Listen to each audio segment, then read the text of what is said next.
Hello student, तो हम शेषफल प्रमेय पढ़ चुके हैं, शेषफल थ्योरम।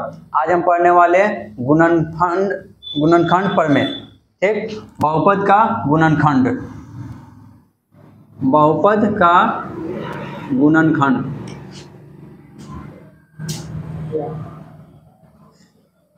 Factor of polynomial. ठीक, कोई पोलिनोमियल दिया हुआ है, सपोज ये एक पोलिनोमियल है, ठीक, और ये एक दूसरा पोलिनोमियल है। ये एक बहुपद है और ये दूसरा बहुपद है।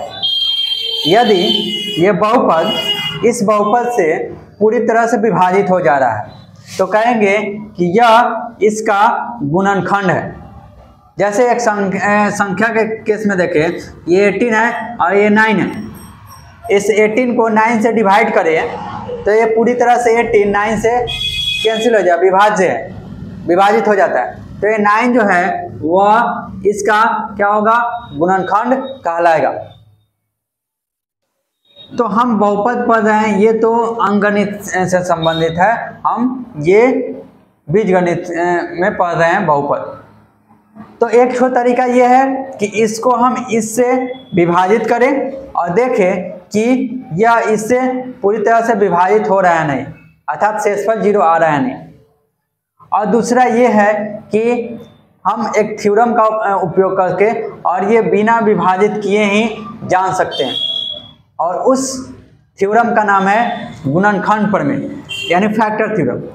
तो हम फैक्टर थ्योरम का उपयोग करके हम ये पता करेंगे कि इस बहुपद का ये गुणनखंड है या नहीं, या दूसरे किसी भी बहुपद का दूसरा कोई बहुपद गुणनखंड है या नहीं। तो पढ़ लेते हैं गुणनखंड प्रमेय।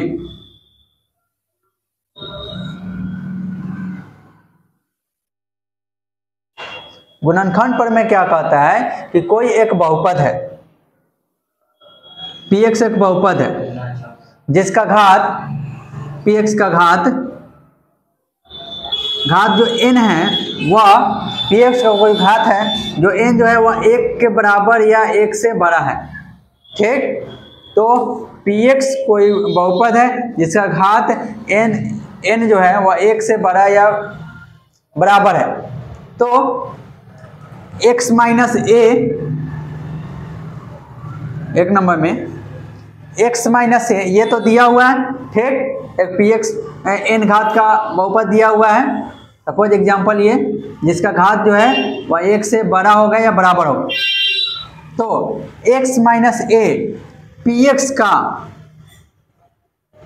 गुणनखंड होगा, गुणनखंड होगा यदि p a बराबर 0। ठीक, ये कहता है गुणनखंड प्रमेय। गुणनखंड प्रमेय क्या कहता है कि कोई एक बहुपद है जिसका घात जो है वह 1 के बराबर है या 1 से बड़ा है।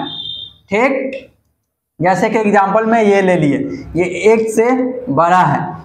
तो कोई दूसरा बहुपद, ठीक, जैसे कि x माइनस a, यहाँ पे x प्लस 3 ले ली, तो कोई दूसरा बहुपद उसका गुणनखंड होगा यदि p, यानी ये बहुपद में, इस बहुपद में क्या रखेंगे, जो a है इसका साइन चेंज करके माइनस a है तो प्लस a इस बहुपद में रखेंगे। यदि वह 0 आ जाता है तो क्या होगा, गुणनखंड होगा। ठीक, ये कौन कहता है, गुणनखंड प्रमेय कहता है।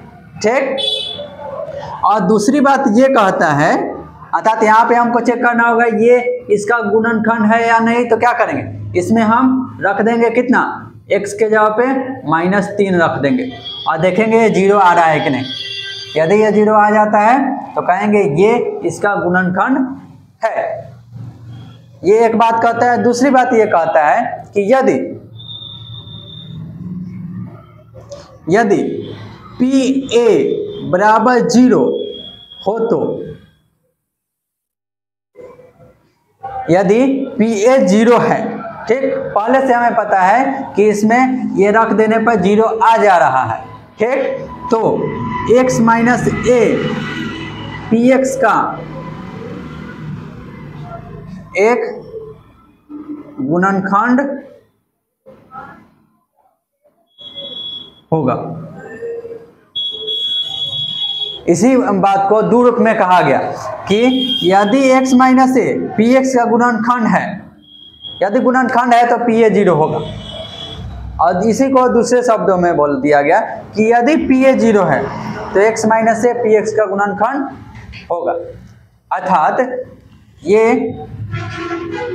फर्स्ट नंबर हम स्टेटमेंट यूज करके यहाँ पे क्या कर रहे हैं कि ये दिया हुआ है, ठीक, कह रहा है कि इसका ये गुणनखंड है या नहीं, तो हम -3 रख करके देखेंगे कि 0 आ रहा है नहीं। यदि 0 आ गया तो ये जो है इसका गुणनखंड होगा, ठीक। इसको क्वेश्चन लेकर के देख लेते हैं।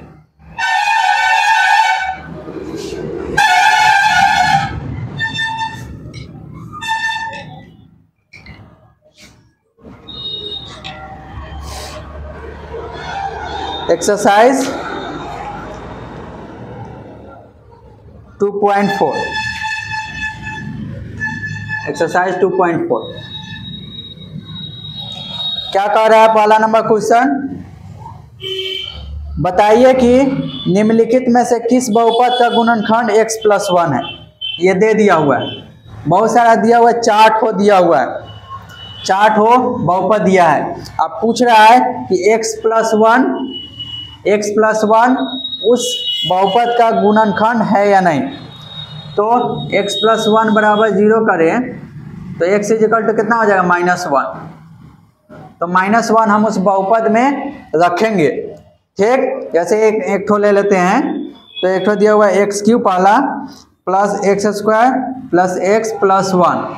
क्या करेंगे? -1 इसमें रखेंगे, माना px बराबर इतना। अब -1 इसमें रखेंगे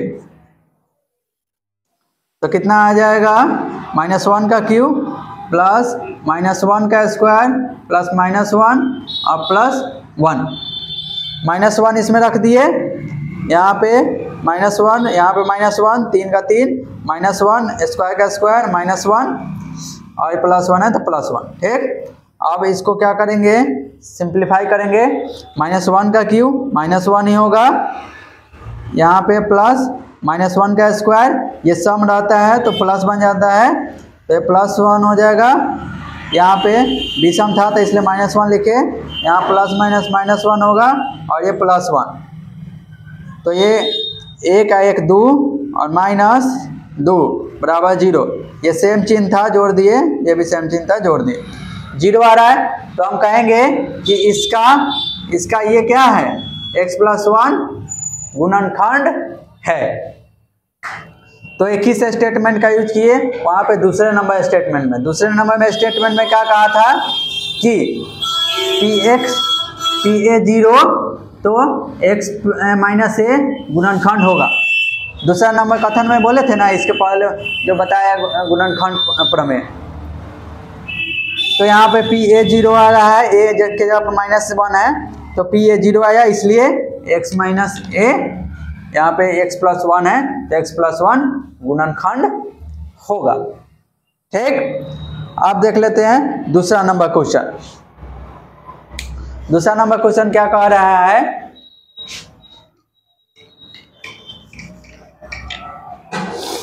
दूसरा नंबर क्वेश्चन बोला है कि गुणनखंड प्रमेय करके बताइए कि निम्नलिखित स्थितियों में से प्रत्येक स्थिति में px का गुणनखंड है या नहीं। तो दूसरा का एक नंबर ले रहे हैं। एक तो दिया है px = 2x³ plus x² -2x - 1 और gx दिया हुआ है x + 1। अब बोला है कि ये बताना है कि इसका ये गुणनखंड है कि नहीं। तो इसका ये गुणनखंड कब होगा? जब इसको ये पूरी तरह से विभाजित कर दे, तो इसको हम इससे भाग करके देखेंगे नीचे शेषफल 0 आ रहा है या नहीं। 0 आएगा तो क्या होगा? इसका ये गुणनखंड होगा। लेकिन यहाँ पे बोला है गुणनखंड प्रमेय का प्रयोग करके बताए। तो गुणनखंड प्रमेय का तो यही तो खासियत है कि वहाँ पे हमको क्या करना पड़ता है, भाग देना ही नहीं पड़ता है, बिना भाग दिए ही हमें पता चल जाता है कि इसका ये गुणनखंड है या नहीं। तो उस खासियत का हम यहाँ पे यूज करेंगे और क्वेश्चन में बोला भी है कि गुणनखंड प्रमेय का ही प्रयोग करें। तो हल में क्या करेंगे, x + 1 को 0 के बराबर करेंगे तो x = कितना आ जाएगा, -1। ठीक, अब क्या करेंगे, इस -1 को हम इसमें रख देते हैं। अब क्या हो जाएगा, p -1 रखेंगे तो 2x का क्यूब -1 का क्यूब प्लस -1 का स्क्वायर प्लस यहाँ पे माइनस है -2 × -1 इसको हल सिंप्लीफाई कर लेते हैं, सॉल्व कर लेंगे तो 2 -1 का क्यूब -1 -1 का स्क्वायर 1 और माइनस +2 और ये -1। तो यहाँ पे -2 आ जाएगा +1 +2 -1। ये दोनों का चिन्ह सेम है तो -3, दोनों का चिन्ह सेम है तो +3, घट करके 0 आ गया। ठीक, तो ये 0 आ गया तो इससे हम ये निष्कर्ष निकाले कि x + 1 जो है इस बहुपद का गुणनखंड है, अर्थात हम कह सकते हैं कि px का gx एक गुणनखंड है। अतः यहाँ पर लिखेंगे इस प्रकार, या अतः gx px का गुणनखंड है। इसी तरह से 2 नंबर का पूरा क्वेश्चन बना लेंगे। अब देख लेते हैं 3 नंबर क्वेश्चन। 3 नंबर क्वेश्चन क्या बोला है कि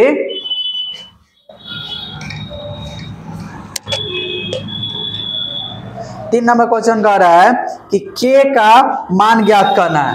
ठीक, k का मान ज्ञात करना है जबकि प्रत्येक स्थिति में x - 1 px का एक गुणनखंड है।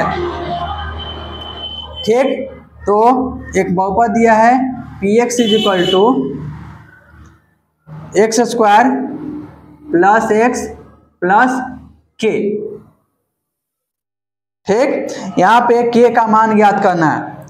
प्रत्येक स्थिति में x - 1 इसका गुणनखंड है। इसका पहले ही बोल दिया कि x - 1 जो है इसका गुणनखंड है। तो हम पहले वाले स्टेटमेंट में क्या देखे थे कि यदि ये इसका ये गुणनखंड है तो PA 0 हो जाता है ना। तो हम क्या करेंगे, ये इसका गुणनखंड है तो यहाँ पे x - 1 = 0, x = +1, हम यहाँ पे +1 रखते हैं। ठीक, p + 1 = 1² + x + k = 0, क्योंकि ये इसका गुणनखंड है। गुणनखंड है तो a का मान रखने के बाद ये 0 हो जाएगा, तो इतना बराबर 0 लिखे। 1 का स्क्वायर 1 प्लस x, यहाँ पे भी 1 रखेंगे, x का मान 1 रखना है, 1 + k बराबर 0। तो 1 1 2, तो k = 2 उधर गया तो -2, तो k का मान कितना आया, -2। इस प्रकार हम k का मान निकालेंगे कि k का मान कितना है। अब यहाँ पे और क्वेश्चन ले सकते हैं, एक और ले लेते हैं 3 नंबर। 3 नंबर क्या कह रहा है, px = kx² - √2x + 1। इसका भी ये जो है गुणनखंड है। गुणनखंड है तो साइन जस्ट चेंज करेंगे, यानी +1 इसमें रखेंगे।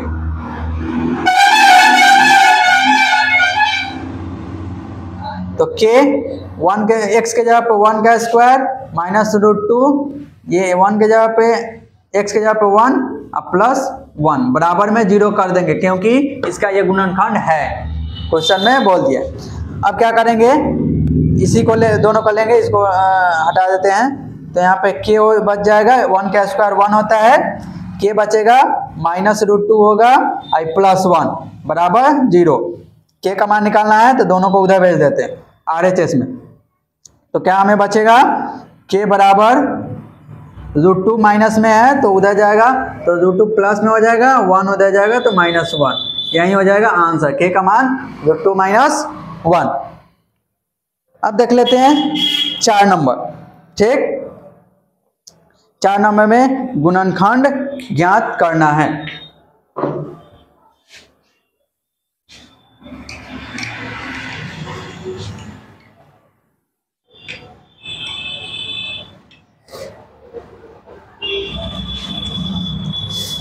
अब क्या करना है, 4 नंबर में गुणनखंड ज्ञात करना है।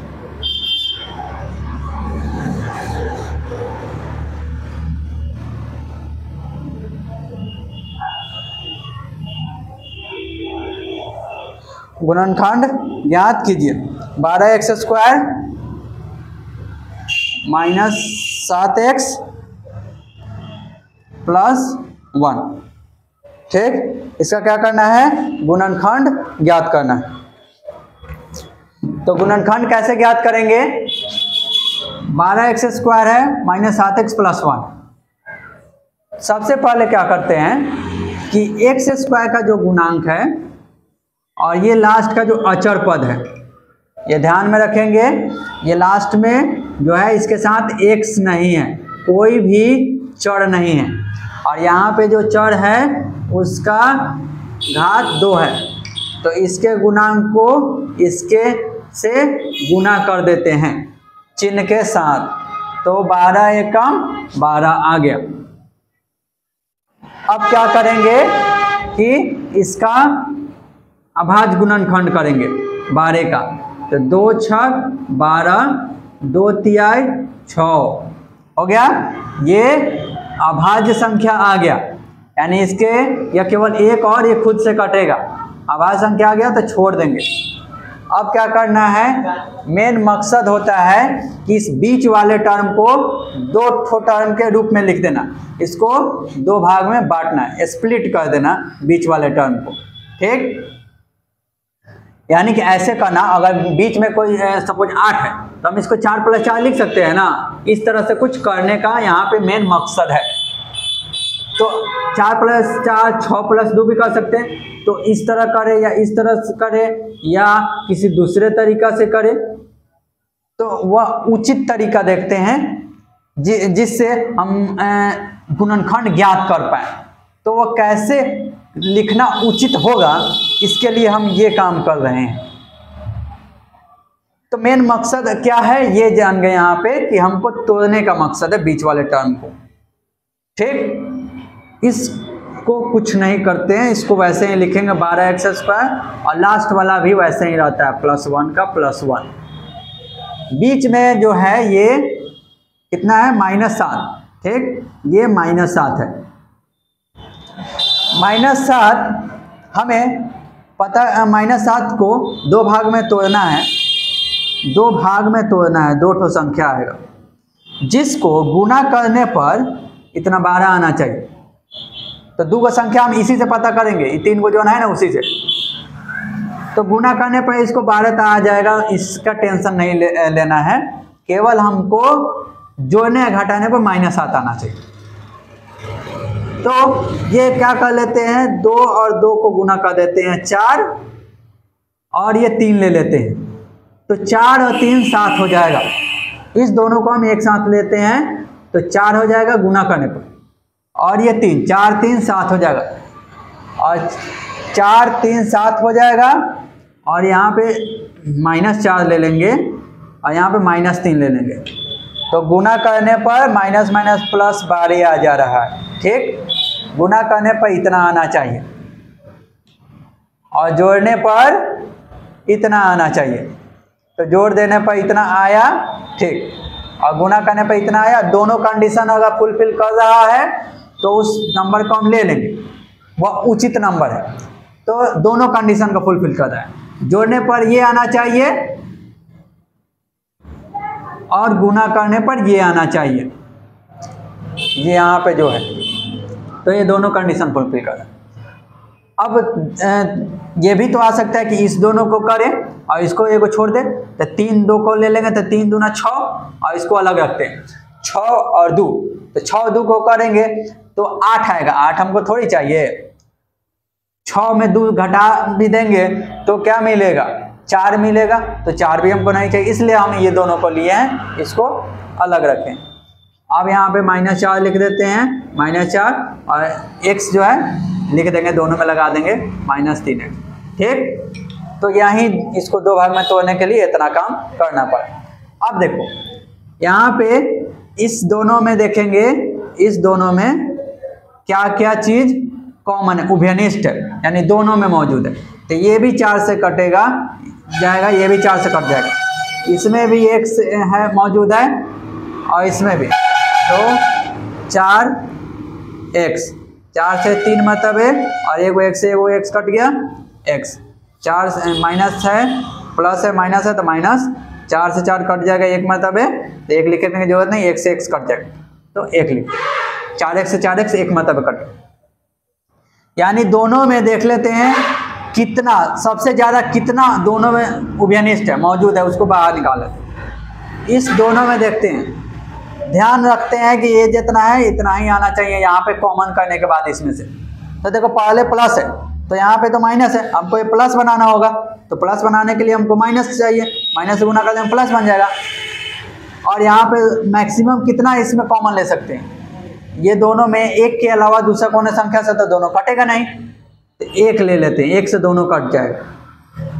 यहाँ पे 4 से दोनों कट जाने वाला था, 1 से भी कट जाने वाला था। अब क्या रहेगा, x स्क्वायर ले लेंगे, x स्क्वायर से खाली ये ना कटेगा, ये थोड़े कटेगा, इसलिए अब माइनस से माइनस प्लस हो गया, 1 से इसमें करे तो 3x में तब कट गया, माइनस से प्लस माइनस हो गया, 1 से ही 1 टाइम्स में कट गया। अब देखो ये और ये बराबर आ रहा है कि नहीं, तो समझना कि सही चल रहे हैं, है ना, ये बराबर आ जाएगा मतलब सही है। ये 3x - 1, अब ये दोनों में 3x - 1 कॉमन है, यहाँ पे 4 गो टर्म है, यहाँ पे अब 2 गो टर्म आ रहा है, 3x - 1 इसमें भी है, 3x - 1 निकाल लिए तो यहाँ पे 4x बचा, और यहाँ से निकल गया यानी कटा दिए तो ये -1 बचा। तो ये गुना के रूप में अब आ गया, जब गुना के रूप में आ गया अर्थात हमें गुणनखंड प्राप्त हो गया, इसका गुणनखंड इतना होगा। ठीक, तो हम गुणनखंड निकालना सीखे, किसी भी मतलब इस तरह का अगर बहुपद दिया है तो हम गुणनखंड इस तरह से निकाल लेंगे। इसके बाद आगे देखते हैं, और आगे क्वेश्चन है इसी तरह से बन जाएगा। 5वां नंबर देख लेते हैं।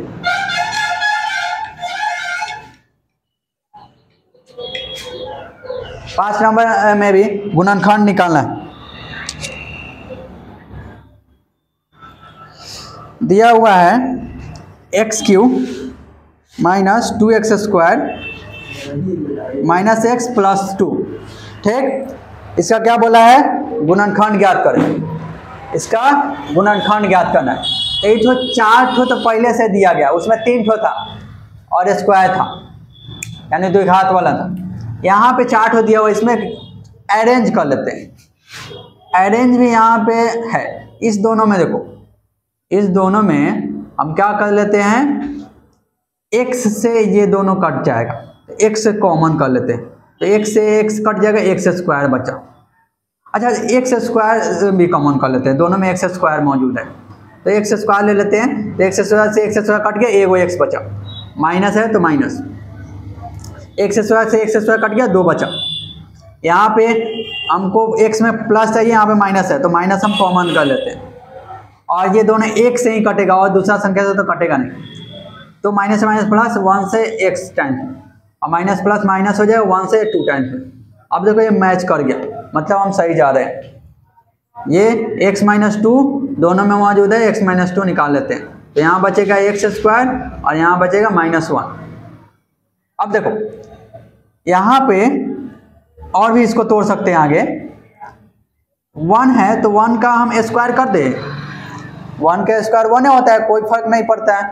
और ये x - 2 और ये a² - b² हम जानते हैं, a² - b² बराबर होता है a + b, एक बार जोड़ देते हैं और एक बार घटा देते हैं, a + b और इंटू a - b। तो एक बार जोड़ देंगे x+1 और एक बार घटा देंगे x-1, तो इसका गुणनखंड ये हो गया। तो इस तरह से हम आगे भी बना सकते हैं और भी क्वेश्चन इसी तरह से सब है, सारे बन जाएंगे।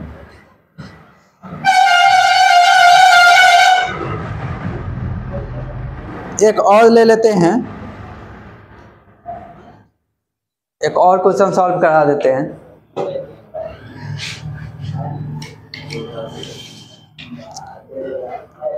x³ माइनस 3x²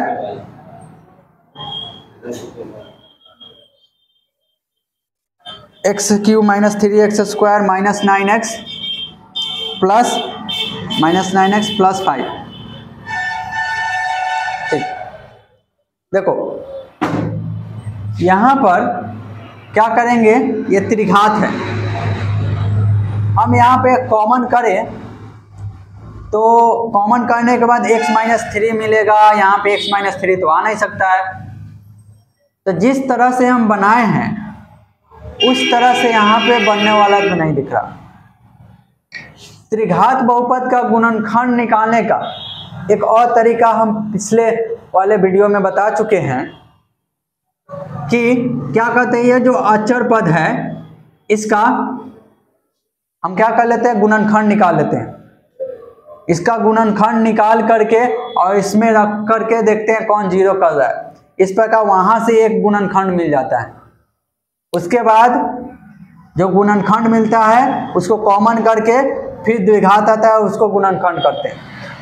तो इस तरह के क्वेश्चन को सॉल्व ऑलरेडी पिछले वीडियो में ऑलरेडी कराया जा चुका है, तो वहाँ से आप इस क्वेश्चन को सॉल्व कर सकते हैं देख करके।